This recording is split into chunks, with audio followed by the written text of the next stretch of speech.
এই কিমান চনত এইখিনি উদ্ধাৰ হৈছিল? এইটো পুনৰ নাও এখন আছে দ্বিতীয় ৰাজধানী হাবুং। আৰু হাবুং ক'ত আছে, কেনেকৈ?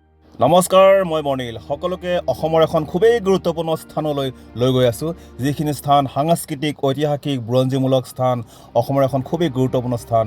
সকলোৱে ভিডিঅ'টো সম্পূৰ্ণকৈ চাওক, মই জনাবলৈ চেষ্টা কৰি আছোঁ। এয়া আহি পালোহি সেই গুৰুত্বপূৰ্ণ স্থান। এই গুৰুত্বপূৰ্ণ স্থানখিনি শ শ বছৰ হাবি জংঘলেৰে পৰিপূৰ্ণ হৈ আছিল। আজি কিছু বছৰ আগতেহে উদ্ধাৰ হৈছে আৰু বৰ্তমান এয়া ইয়াৰ পৰিৱেশ। এখন মুখ্য দুৱাৰ আৰু ক্ৰমান্বয়ে ভিতৰলৈ সোমাই গৈ আছোঁ। চাওঁ ইয়াৰ পৰিৱেশটো কেনেকুৱা ধৰণৰ। 1228 খ্ৰীষ্টাব্দত যেতিয়া স্বৰ্গদেউ চাওলুং চুকাফা অসমলৈ আহিছিল আৰু চৰাইদেউলৈ যোৱাৰ আগতে ইয়াতে 3 বছৰ কাল তেখেতে বাস কৰিছিল আৰু এয়া আছিল ৰাজধানী। এয়া হ'ল আহোমসকলৰ দ্বিতীয় ৰাজধানী হাবুং। খুবেই এক বুৰঞ্জীমূলক স্থান। আহকচোন কিছু জনাৰ প্ৰয়াস কৰোঁ। এই স্থানতেই বহুতো মূল্যৱান সা সম্পত্তি উদ্ধাৰ হৈছে আৰু আহোম ৰাজত্বৰ গৌৰৱোজ্জ্বল ইতিহাসৰ সাক্ষী বহন কৰি আজি এনেদৰে থিয় দি আছে এয়া হাবুং। ইয়ালৈ আহিবলৈ হ'লে ধেমাজি জিলা হৈ আহিব পাৰিব, ঢকুৱাখানা হৈ আহিব পাৰিব আৰু লগতে ডিব্ৰুগড় বগীবিল দলং পাৰ হৈ আহিও আপোনালোকে এই স্থানত উপস্থিত হ'ব পাৰিব। কেনেকৈ হ'ল, ইয়াৰ ইতিহাস কি, ইয়াৰ বুৰঞ্জী কি আৰু সকলো কথা জানিব। খোল্লং খোলাই অসমলৈ যেতিয়া আহে, সেইটো আপোনালোকে বুৰঞ্জী যদি চাই তাত পাব। তাৰে এজন খোল্লঙক ইয়াতে খোলাই গুচি গ'ল দেই, গুচি গ'ল ঘূৰি। মাক দেউতাকে এনায়াকে এটাই বস্তু দিছে, চুমদেউ বুলি এটা মূৰ্তি দিছিলে সোণৰ, তহঁতি এইটো লৈ যায়। আৰু তেওঁলোকে ৰাজ্য বিস্তাৰ কৰিবৰ কাৰণে ইচ্ছা কৰি তাৰ পৰা মাওচুঙৰ পৰা আহিলে। আহি থাকোঁতে বাটত অনুমোদন হ'ল। মাজৰ কথা এটা মই আকৌ ফটকৈ কৈ দিছোঁ দেই। তেওঁলোকে যেতিয়া সেই কুকুৰা এটা কাইচেং বুলি কয়, কুকুৰাটোক কাটিলে তহঁতে যলৈ যাব বিচাৰ বাটটো দেখুৱাই দিব।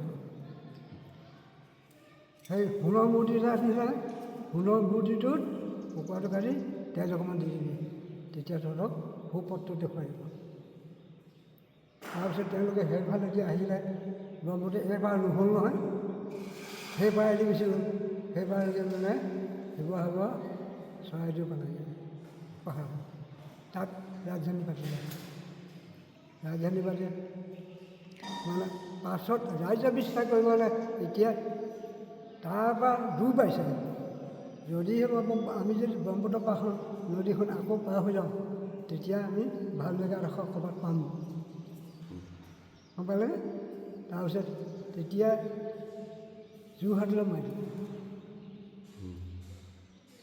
যোৰহাটৰ পৰা এইফালে এইটো কি ঘাট বুলি কয়, এতিয়া খুবলু ঘাট নে কি ঘাট বুলি কয়, সেই ঘাটেদি যোৰহাট মানে আমাৰ লখিমপুৰ জিলাৰ শেষত খাবলো ঘাট ঘাটেদি আহি উত্তৰ পাৰত মানে এই জেগাডোখৰ বিচাৰিছে যে তেওঁ বুৰঞ্জীবিদ নগেন হাজৰিকা এতিয়াও গুৱাহাটীত আছে, জীয়া আছে। তেওঁ মৈদামটো ইয়াত দিবলৈ কৈছে, আছে ইয়াত। তেওঁ ADC কৰিছিলে, ADC কৰিছিলে ধেমাজি জিলাৰ। ধেমাজি জিলাৰ ADC কৰোঁতে তেতিয়া তেওঁ মানে তেওঁ বুৰঞ্জীবিদ নহয়, যে উত্তৰ পাৰত হাবুং ক'ত আছে। উত্তৰ পাৰত তেওঁ বুৰঞ্জীত পাই থৈছে যে হাবুং আছে, উত্তৰ পাৰতে আছে, ক'ত আছে তেওঁ বিচাৰিব লাগে। বিচাৰি পোৱা নাই, কিন্তু গাড়ী লৈ কিন্তু ঘূৰি পোৱা নাই, কিন্তু অনুসন্ধান মানুহৰ মুখত ক'ৰবাত ওলাই যাব বা এনেকৈ কৰোঁতে ক'লে লাষ্টত মানে হিতেশ্বৰ শইকীয়াৰ দিনত 6টা ভাষা দিছিলে, চব মনত আছে নহয়, 6টা ভাষা দিছিলে। মণিপুৰী, টাই আহোম, মিচিং, বড়ো, তাৰপিছত নেপালী, এনেকৈ 6টা ভাষা দিছিলে। তেতিয়া মই আছিলোঁ, মোৰ লগত আৰু 3জনমান আছে। এতিয়া আমি চালোঁ, যদিহে হিতেশ্বৰ শইকীয়াই যদি 6টা ভাষা দিছে, আমি টাই ভাষাটো, আমাৰ আহোমৰ ভাষাটো মৰা পৰি গৈ আছে। এতিয়া যদিহে কেনেবাকৈ দিব, তেতিয়াহ'লে আমি ভাষাটো বিভিন্ন দৰ্শনাৰ্থীসকল আহে, এখেতৰ পৰা কিছু জানিব বিচাৰিছোঁ। অকণমান ইয়াৰ বিষয়ে কওকচোন বাৰু। আচ্ছা, মাটি কিমান আছে ইয়াতে? মাটি ইয়াত 285 বিঘা মাটি আছে আমি জনাত। আমাৰ মূল মন্দিৰৰ পৰা একচুৱেলি 2টা গড় আছে, আমি যিমানখিনি কথা জানো।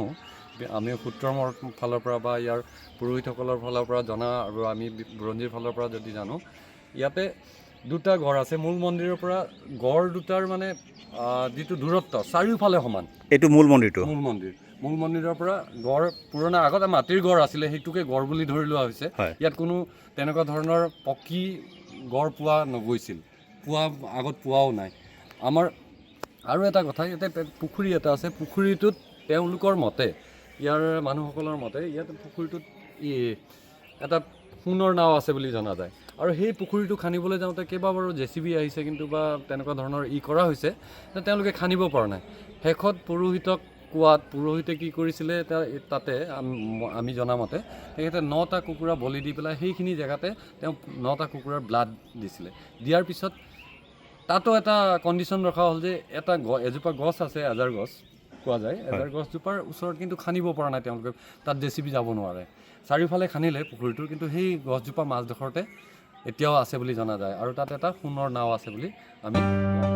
এই স্থানতেই আহোমসকলৰ ধৰ্মীয় মুখ্য পুৰোহিত মূলংজনে ইয়াতে আশীৰ্বাদ দিয়ে। ময়ো এনেকৈ ধাৰি পাতি লৈ বহি গ'লোঁ। শব্দৰ অৰ্থ হ'ল হা মানে হ'ল পাছ, আৰু বুং মানে হ'ল পুখুৰী বা পানী জমা হোৱা স্থান। আৰু ইয়াৰ চাৰিওফালে 5টা পুখুৰীৰে চাৰিওফালে আবৃত হৈ আছে। এই হ'ল হাবুং শব্দৰ অৰ্থ। এই স্থানখিনি আছে ধেমাজি জিলাৰ অন্তৰ্গত। আৰু কিছু দূৰ গ'লে এইফালে ধেমাজি চহৰ আছে, আৰু ইফালে কিছু দূৰ গ'লে ঢকুৱাখানা, ধেমাজি জিলাৰ আগলৈ গ'লে ঢকুৱাখানা পায়, আৰু ঢকুৱাখানা লখিমপুৰ জিলাত অন্তৰ্ভুক্ত। আৰু স্থানটো টাই ভাষাৰ স্কুল আছেনে নাই? আহোমসকলৰ ৰাজকীয় কীৰ্তিচিহ্ন। এই স্থানতেই স্বৰ্গদেউ চাওলুং চুকাফাই ৰাজধানী পাতিছিল অসমৰ। এয়া হ'ল আহোমসকলৰ দ্বিতীয় ৰাজধানী, এয়া হ'ল হাবুং। এয়া হ'ল চাৰিওফালৰ পৰিৱেশটো মই দেখাইছোঁ। আৰু এই স্থানত পূজা পাৰ্বণ কৰা হয়, আহোম ৰীতি নীতিমতে ইয়াত পূজা পাৰ্বণ কৰা হয়। যিসকল মানুহে মানে কিবা এটা ভাবি আহে, মনোবাঞ্ছা পূৰণ হয় ইয়াত মানে আহি মানে সেৱা কৰিলে আৰু। হয়, তাৰপিছত তেওঁ আমাৰ দি দিয়ে। শ বছৰ ধৰি ইয়াত পৰিত্যক্ত হৈ আছিল। চাৰিওফালে হাবি জংঘলেৰে পৰিপূৰ্ণ হৈ আছিল। তাহানিৰ তেতিয়াৰ ধেমাজি জিলাৰ এডিশ্যনেল DC আছিল নগেন হাজৰিকা।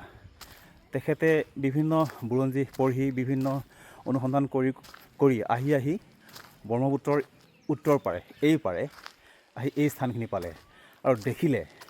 আৰু ইয়াত বহুখিনি স্বৰ্গদেউৰ লগত জড়িত, চাওলুং চুকাফাৰ লগত জড়িত বহুখিনি ইয়াতে প্ৰমাণ পালে। আৰু তেখেতে তেতিয়া, আৰু সেইখিনি সময়তে বহুতো বুৰঞ্জীবিদসকল আহিল, বহুতো পণ্ডিতসকল আহিল। তেওঁলোকে গোটেইখিনি ৰিচাৰ্চ কৰি চাই প্ৰমাণিত হ'ল যে হয়, এই ঠাইখিনিয়ে সেই আহোম স্বৰ্গদেউ চাওলুং চুকাফাৰ দ্বিতীয় ৰাজধানী এয়া হাবুং বুলি প্ৰমাণিত হ'ল। কিমান চনত এইখিনি উদ্ধাৰ হৈছিল? এইটো 94, মানে 1994, 1994 চনত। তাৰ আগলৈকে এইখিনি কেনেকুৱা হৈ আছিলে? কাঠনি আছিলে, আপোনাৰ কাঠনি হাবি জংঘল আছিল। কৰিছিলে পুৰা, হয়, কিবা এটা কৰিছিলে। এই হিতেশ্বৰ শইকীয়া ভাষা দিয়া এবছৰ আগৰ পৰাই ইয়াতে প্ৰথম শিৱসাগৰত মেডামিস্ত্ৰী পাতিছিলে, দ্বিতীয়বাৰ মেডামিস্ত্ৰী ইয়াত হাবুঙত পাতিছিল। আৰু এই যিখিনি ইয়াৰ মন্দিৰ, এই ঘৰবোৰ দেখিছোঁ, এইবোৰ কেতিয়া বনোৱা হৈছিল? এইটো এতিয়া লাহে লাহে চৰকাৰ দি আছে। এই সৰ্বানন্দ সোণোৱাল যে মুখ্যমন্ত্ৰী আছিলে, তেওঁ হেলিকপ্টাৰখন সেইখিনিতে ৰাখিছিলে। আচ্ছা, ইয়াতে হেলিকপ্টাৰ পৰিছিল। এই আগত এই ফিল্ডখন তাতে ৰাখিছিল। ইয়াত কিমানটা গড় আছিল? দুটা গড় আছে। দুটা গড়। মুখ্য গড়টো এইখিনিতে আছিল নেকি? এইটো ভিতৰ গড়। এই ভিতৰৰ গড়। এই সিখন গেটত এই যিখন গেট আছে, দোকানবোৰ যে আছে, হয়, সেই দোকানখনৰ পৰা এনেকৈ আছে। ডাঙৰ চাৰিওফালে গড় আছে। 285 বিঘা মাটিৰ গোটেই গড়টো। সেইটো গড়ৰ ভিতৰতে 285 বিঘা, আকৌ মাজতে এটা গড় আছে। এইখন গড় যিটো গড় দেখিছে, হয়। ইয়াতে শুনা পাইছিলোঁ ইয়াতে কিবা অলৌকিক ঘটনা কিছুমান ঘটি গৈছে ইয়াতে। বহুত আছে, কিন্তু উলিয়াই দিয়া নাই এতিয়ালৈকে। হয়, কথাখিনি মানে ৰাখি থৈছে আৰু। বস্তুখিনি এইফালে পুখুৰী এটা আছে, তাত আছে। এইফালে মৈদাম আছে, তাত নাই। এইখিনি এই ঘৰটো তালৈ বৰ ডাঙৰ নাল এটা আছিলে।